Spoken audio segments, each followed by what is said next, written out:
When dark clouds hang and threaten our peace. Are these perilous times? They are. But there is no need to fear. When natural disasters ravage our lands. Our hearts and our help have gone out to Japan. And economic turmoil disrupts our security. As I have pondered the social and economic conditions which confront us today, Latter-day Saints have known where to turn. we speak not by way of alarm, but by way of gentle counsel. Believing their greatest safety comes from following the word of the Lord through his prophets. I know as well as I know that I live, that God lives, that he hears and answers our prayers. Now, as the world faces the challenges of a global pandemic, the saints again look to a prophet divinely appointed and uniquely prepared to lead. As a physician and surgeon, I have great admiration for medical professionals, scientists, and all who are working around the clock to curb the spread of COVID-19. President Russell M. Nelson, a man of science and a man of faith. I know that during these challenging times, we can be strengthened and lifted as we call upon God and his Son, Jesus Christ, the Master Healer.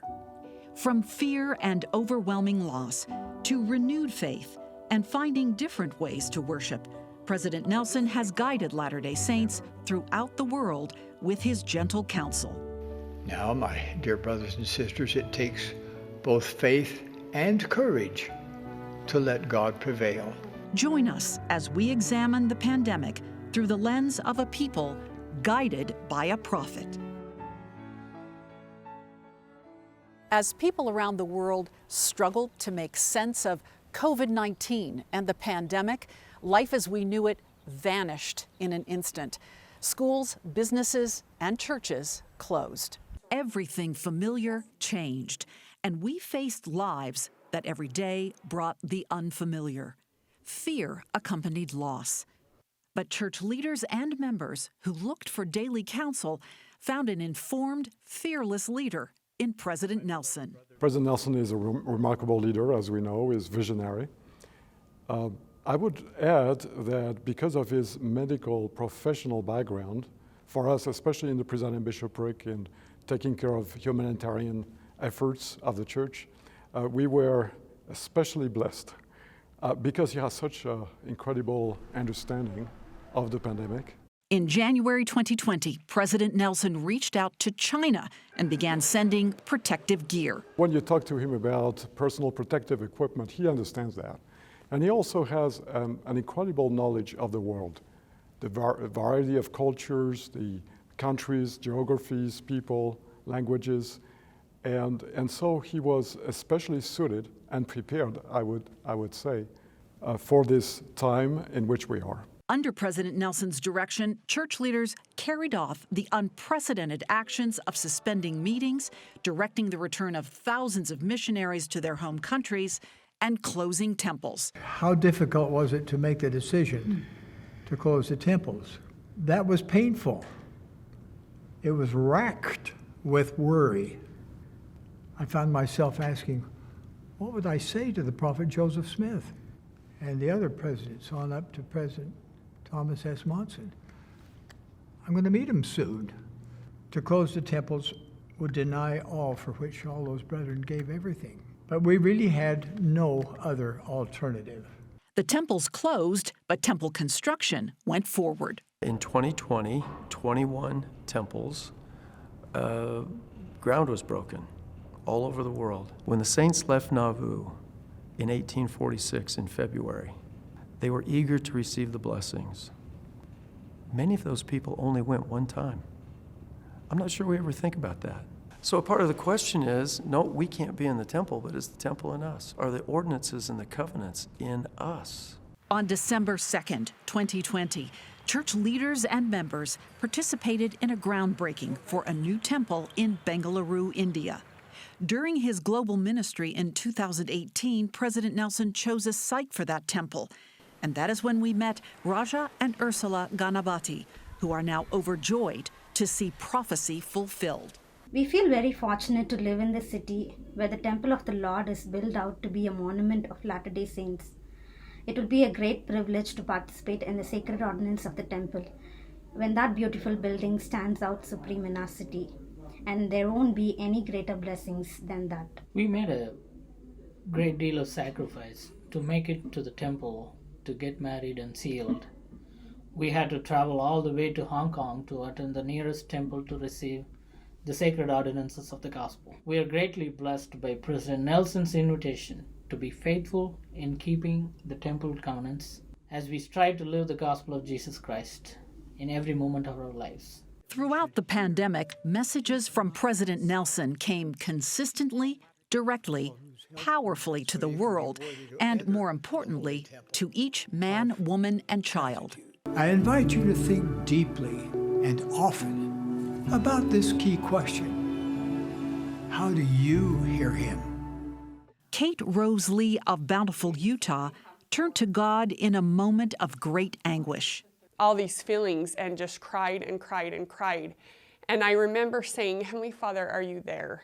Days after an earthquake rattled the Wasatch Front in March 2020. And I have 4 little kids, and it had really scared my daughter, scared me to death too. Her father, Bob Rose, became the first Utahn to die of COVID-19. Kate says she was terrified the rest of her family would also get sick. And I just thought, as I'm pouring my soul out to him, he's doing the same thing to me. And I'm feeling grief, and he's giving love. And it was just kind of this beautiful moment of realizing that you can feel both at the same time. Kate's mother, Connie, says she found comfort in grief by remembering those daily acts of faith with Bob. We started our morning prayers every morning, inviting the Holy Ghost to be our companion. And I'm so thankful for that habit because that's continued. And I know that's what's blessing me and helping me. And she found strength in President Nelson's counsel. And when he talks about being cheerful in the face of adversity, I thought, I am.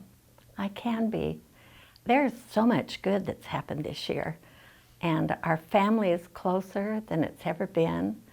I just feel their love and concern for me.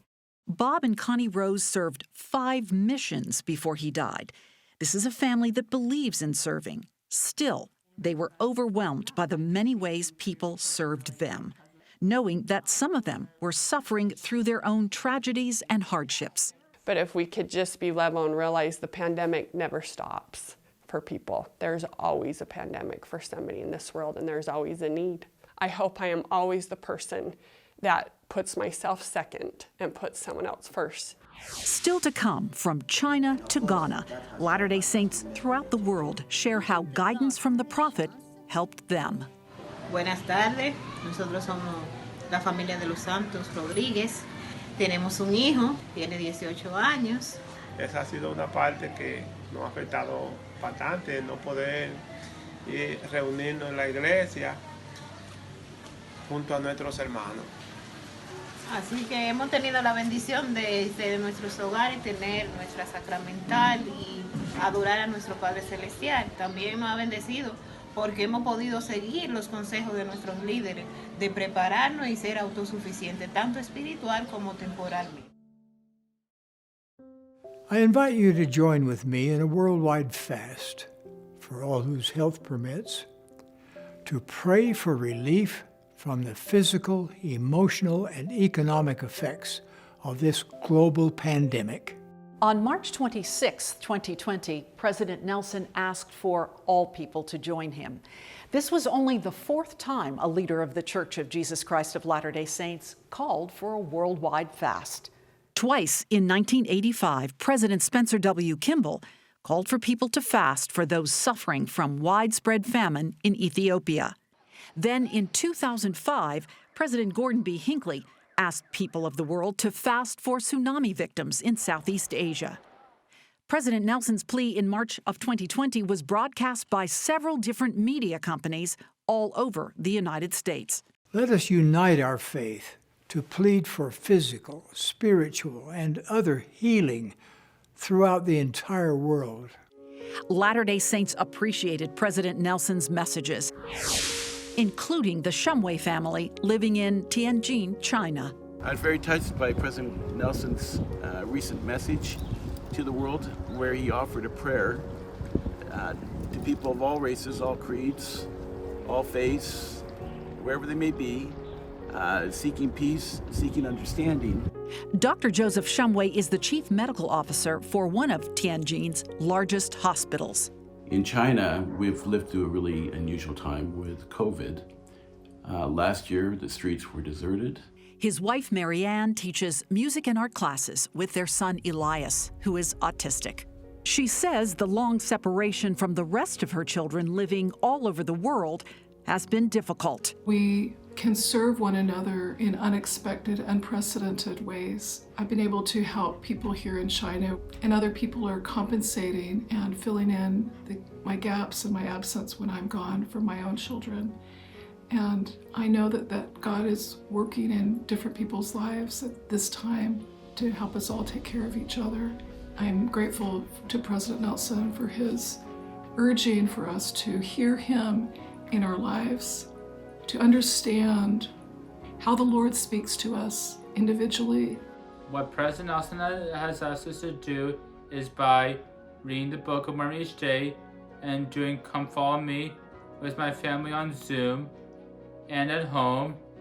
And what has helped me done that by, it brings me joy. With formal church services canceled, President Nelson instructed families to worship at home.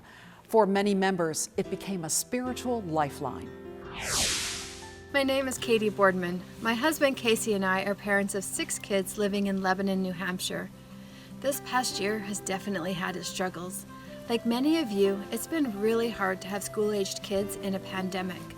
6 laptops to keep track of, emails from 4 schools, irritation with school busy work, and fears of my kids getting behind.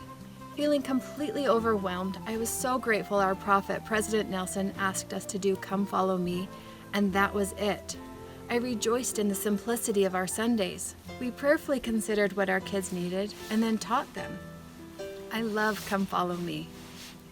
Then a family tragedy hit, and I had to face it alone.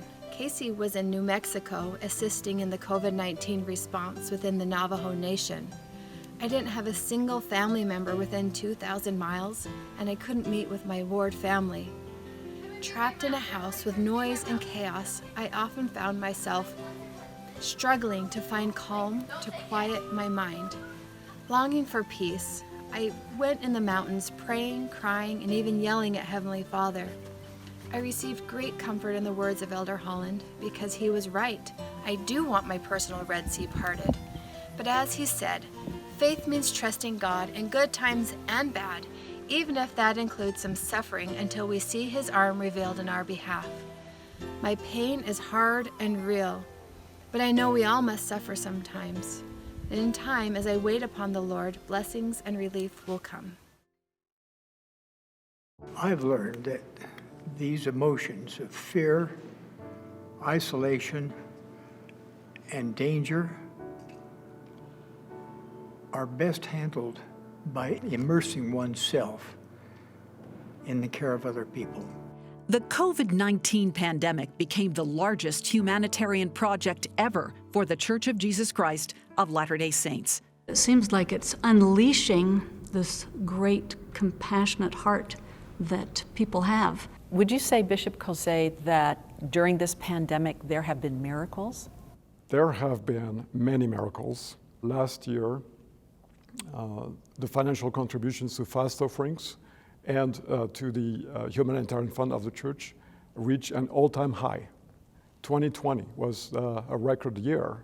I know that church members said to themselves, this is a year that we have to contribute even more because of so many people are suffering, not only close to where they lived, but also in many countries around the world. But monetary donations are only part of it. In 2020, there were 3,600 projects in 160 countries. Truckloads of food that went throughout the United States and Canada and other countries as well to food pantries, 800 truckloads. What was new is we've never donated so much food to charitable organizations, 150% increase in those donations. And so we were present almost in every city. Church members were anxious to serve. In Utah, the opportunity came with Project Protect, a partnership between Intermountain Health, University of Utah Health, and Latter-day Saint Charities. We were contacted in the Relief Society offices by a pediatric cardiologist at Primary Children's, who's named Dr. Ron Day. The hospitals knew they would face shortages of personal protective equipment, and Dr. Day said, the Relief Society of my church can help. And at some point, somebody said, well, how many masks do you think we can make? Could we even ask for 100,000? Well, the hospital systems go through 50,000 masks a day. You just need to know that. And there was silence on the phone when the Intermountain Healthcare vice president said, I think we should try for 5 million. And everyone just kind of thought, is that possible? And I didn't hesitate. I just said, absolutely, we can do 5 million because I have confidence in the Relief Society. 10,000 volunteers a week from throughout the Wasatch Front picked up instructions and kits. How the sisters have helped throughout the different things going on that have happened in the world and in history. And so I think it's cool that I can now be a part of that. Car after car would drive up and they would hand off these masks, and almost every time each person would say, thank you. And we want to say, of course, thank you to them, but they were thanking us for the opportunity. That's been the great thing about being here today. This is true ministering, just seeing that someone needs help and trying to help them. And I know that we are trying to follow the example of Jesus Christ as we are doing this. And they did it all over the world. In Mozambique, the government asked everyone to wear masks, but few had the money to make them.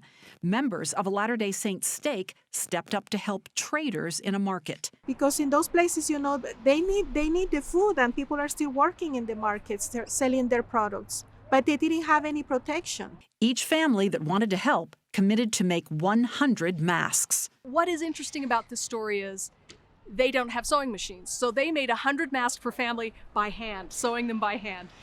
Both parents and the family and the mothers and the aunts and the little children all sitting around by kerosene at night, you know, making those masks. That's a wonderful image to me. And then you could look through the market, and all these traders had their cloth masks on. That's just one thing that has just recently happened, but there are projects all over the world where Relief Society sisters and their brothers are working together to address the needs during this COVID-19 pandemic. It's indicative of the spirit of how people are responding in their communities, that it isn't just cloth and sewing, it's actual faith that's being transmitted. Unusual times can bring unusual rewards.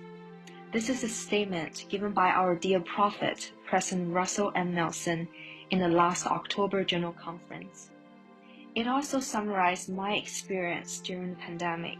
I met and got married and got sold to my eternal companion within the period of 8 months with the COVID restrictions, with my visa issues, and with lengthy quarantines, and there are just so many obstacles. We were just standing in awe of all those miracles that happened throughout the whole journey. I invite you, just for the next 7 days, to turn social media into your own personal gratitude journal. In November of 2020, President Nelson delivered another message to the world about the pandemic via social media, encouraging everyone to express gratitude. I participate in President Nelson Give Thanks challenge on social media. It was an opportunity to reflect on the blessing I had in my life. I and my husband Matteo have a bakery shop in American style, and we have to close it momentarily, while our son Sam began to attend school from home. My parents live far from me and are alone. Prophet Nelson has always spoken to his member quietly, but always with a smile on his face. He has encouraged us to hold on the higher road and listen to the advice he gave us. Social media was filled with so many comments and theories about the pandemic that even increased my fear and anxiety. However, when President Nelson introduced the use of the hashtag Give Thanks, my fear turned into hope. And this hope has increased my faith in Jesus Christ. During this pandemic, the Prophet Russell Nelson has been a great inspiration and a great help to each and every one of us. I myself, I have come to be inspired through his messages that he sent us of hope and of encouragement, even through this pandemic. So many times, Latter-day Saints asked for mercy and found hope through the words of a prophet. He invites us to look forward to the future with enthusiasm. But he's an optimist. I would say there is unwavering faith in him. And so every time you meet with him, you will feel that positive attitude, looking forward to the future and having faith in whatever happens, and that the Lord is going to bless his people. The prophet of the world expresses confidence because he says what the saints do now is ultimately preparation for the second coming. The road ahead will always be bumpy, but the destination will be serene and secure. So fasten your seatbelt, hang on through the bumps, and do what's right, and your rewards will be eternal.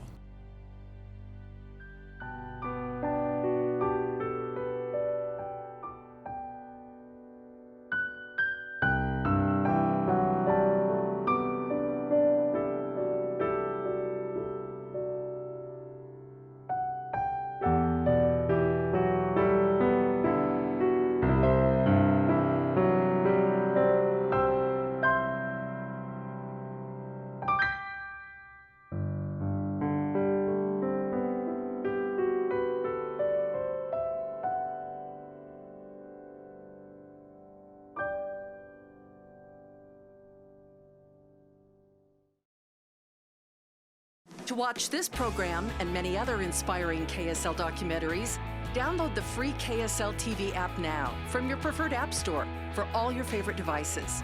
Enjoy uplifting programming anytime, anywhere you want.